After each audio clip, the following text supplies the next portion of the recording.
Tidak perlu tambah-tambahan teman-teman sekalian.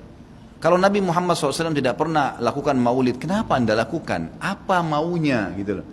Tanya coba, pasti mereka bilang Nabi nggak pernah lakukan, para sahabat tidak pernah lakukan. Sampai saya pernah berkata kepada beberapa teman yang sudah sampai pada level ustadz-ustadz kiai-kiai yang mereka masukkan, saya bilang, akhi, tolong datangkan kepada saya satu saja pendapat, tidak usah dari para sahabat, tidak usah dari para tabi'in.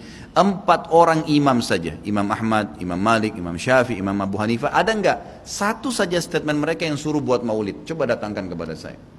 Tidak pernah ada, satu pun tidak ada statement mereka.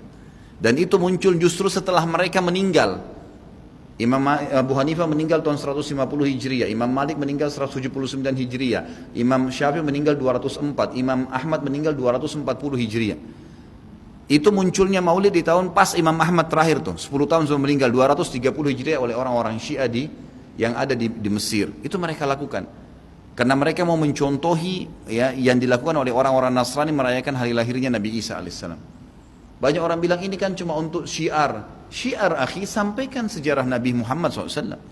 Sampaikan majelis ilmu, bukan dengan membuat-buat yang Nabi kita tidak lakukan, gitu kan?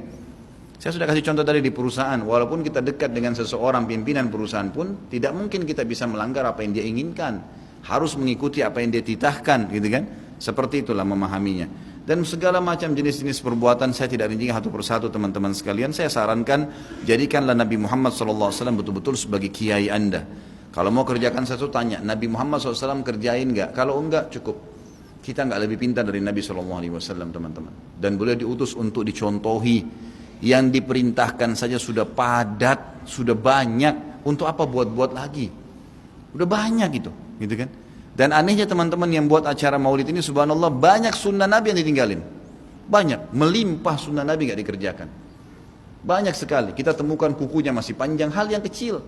Istrinya belum pakai jilbab, dia masih belum datang ke masjid sholat 5 waktu, banyak. Rame-ramein aja pada saat acara itu saja, itu pun tidak ngerti apa itu acara.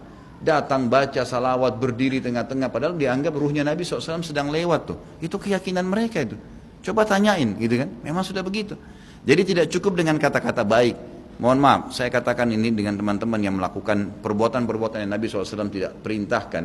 Anda sama saja sedang mengatakan, maaf Rasulullah, saya lebih ngerti daripada Anda. Nabi SAW tidak perintahin kita kerjain, jadi kita lebih ngerti dong dari Nabi. Gitu kan? Padahal kita disuruh menjadikan Nabi Muhammad SAW sebagai suri tauladan. Yang disuruh saja, jangan tambah-tambah, cukup. Dan yang tidak dicontohkan sama, jangan juga dilakukan. Karena Nabi SAW bukan orang yang tidak tahu, orang yang tahu. Semua dipandu kan? Berarti di sini masuk dalam mengerjakan apa yang diperintahkan, meninggalkan apa yang dilarang dan yang tidak dicontohkan. Karena di sini dilarang itu bisa Nabi SAW larang atau Nabi SAW sengaja tidak lakukan untuk menunjukkan kalau itu tidak boleh. Kan seperti itu. Semoga Allah berikan hidayah.